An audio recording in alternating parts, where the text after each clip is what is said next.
Well, good morning. I was not planning to do a tying video today. I was out beach fishing all day yesterday, literally all day, and had the GoPro with me and had planned to, maybe do a video from the day, but fishing was slow. Didn't get anything. Fished all day long. I got one 10-inch sea run cutthroat and missed, a small handful of fish. The buddy that I took out, he got a couple resident coho right before dark, and that was it for him. So I haven't gone through the footage yet, but I'm pretty confident that I didn't get anything too exciting, and nobody wants to watch a video of me just not catching fish, because that's just ridiculous. So I thought I would do up this little pattern today. This is basically, it's basically a woolly bugger tied with synthetic materials. I'll be honest in that I've always disliked woolly buggers, and I can't totally put my finger on why. I think it goes back to when I was a die-hard lake fisherman, and you see so many guys that all they want to do is troll around woolly buggers, and to me it's just a boring way to fish and a kind of a simplified method of actually working a lake. But there's no arguing that woolly buggers catch fish. They probably have caught every species of fish that's ever been caught on a fly rod, And the fact is, they catch cutthroat. If you ask any, long-time Puget Sound sea run cutthroat fly fishermen, their top 5, their top 10 flies, there's a very good chance that an olive woolly bugger is going to pop up on that list. Sea run cutthroat love to eat them. I think a lot of times they take them as sculpin, but they could represent, worms. They could represent bait fish. They just look like food at the end of the day, and I think that's what makes them so productive. So I'm going to tie up, this is how I tie when I always keep a few of these in my box, a few different colors, for those days when there's just, nothing, can't seem to produce. And oftentimes I'll tie this guy on right here, and it'll pick up some fish for me. So I'm just going to jump right into this. I'm really dragging this morning. Yesterday was a long day. So to get started, I've got a Gamakatsu SC15 hook with it's a 5/32 gold or brass cone head, and I've got some 6/0. This is light olive uni thread. So I'm just gonna lay down a thread base. This is a very simple pattern. Of course, anybody that's tied woolly buggers knows that they're not the most complicated tie. This one's probably even easier, just because you're not dealing with any real saddle hackle, which can be difficult to work with sometimes. So first off, I'm just going to tie in a tail of, this is just an olive marabou. Like I said, I tie these in a few different colors. This is kind of my favorite, with the little bit of an orange underbody. I really like the orange and olive combination. I liked it a lot when I fished lakes. And I like it a lot for sea run cuts also.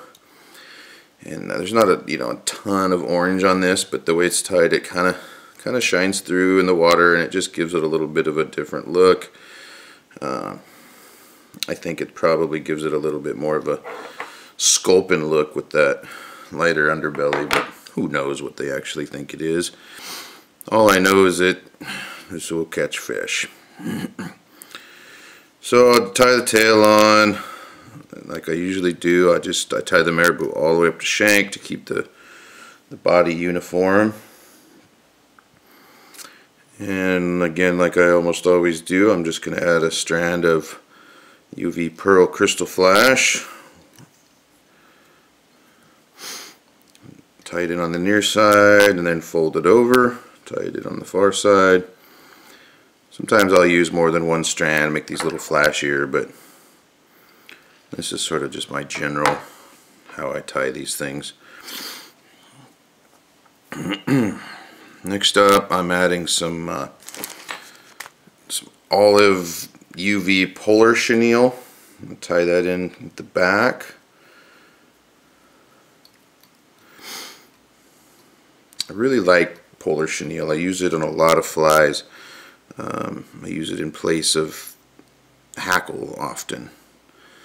It's just got a real webby, buggy sort of look to it, and it sparkles a little bit, and I don't know, it's pleasing to my eye, and I've certainly caught plenty of fish on him.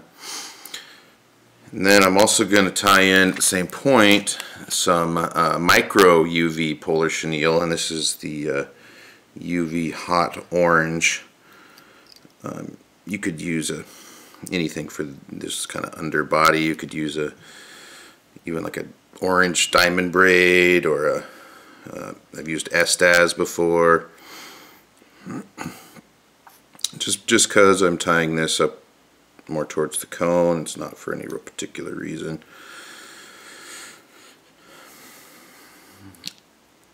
The bigger polar chenille likes to kind of go crazy and get in my way. See if I can hold it in my material clip here. So I'm going to start with the orange, and I'm just going to wrap the body all the way up. Try to keep the wraps kind of tight together, but it's no big deal because you're going to kind of cover this up anyway. I just kind of like to have this orange kind of shining through, and I find that the regular polar chenille doesn't make the best body just on its own. I like to usually add something underneath it for a little more thickness, a little more profile, and the fact that this stuff is kind of on a rope or whatever, and I don't know, I just don't really like the look if I just use the polar chenille. And then just like you would with a normal woolly bugger with the hackle, you're going to kind of palmer this up, working the fibers as you go so they don't really get trapped. And you don't have to, you can put as many or as few wraps on as you want. I tend to just sort of palmer it, and then as I get closer to the head, just like I would if I was tying a standard bugger, I'll kind of make a few extra wraps. But this is just a super simple little pattern. And then I'll just tie this off right behind the eyeball, or the cone head. Trying to make sure that these fibers aren't getting too trapped in there.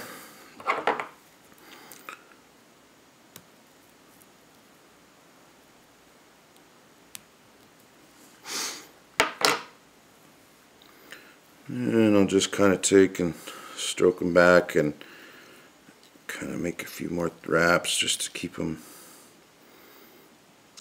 back and away from the eye of the hook.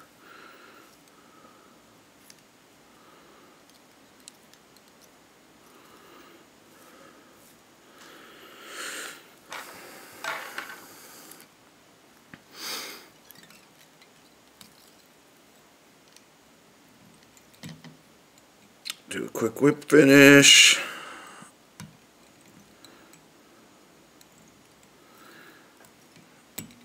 Trying again to keep them. It's really the only downside of this material, as far as I'm concerned, is that the fibers like to just go kind of everywhere, and which is a plus because it looks buggy, and in the water they really kind of come alive. And then I'm finishing off here with just some Sally Hansen's hard as nails, which I use as a head cement on pretty much everything. And that's all there is to it. It's a really simple pattern. You can see how it's kind of got the orange shining through a little bit under there, and when it gets wet the fibers lay back kind of like the hackle, and they kind of pulsate. And this is just a really productive little pattern. Great searching pattern. Great, just to you could fish this every day on the beach for a full year and you'd catch an awful lot of fish. Of course, that's most cutthroat fishing. You really don't need that many patterns 90% of the time, but that's half the fun, is tying these things. So there you go. Just a real simple little pattern, easy to tie, and produces fish just the way I like them. Add a few of these to the box, tie some up in some different color combinations, see what you can come up with. And if they work for you, leave me a comment. I'd love to hear about it. So thanks for watching.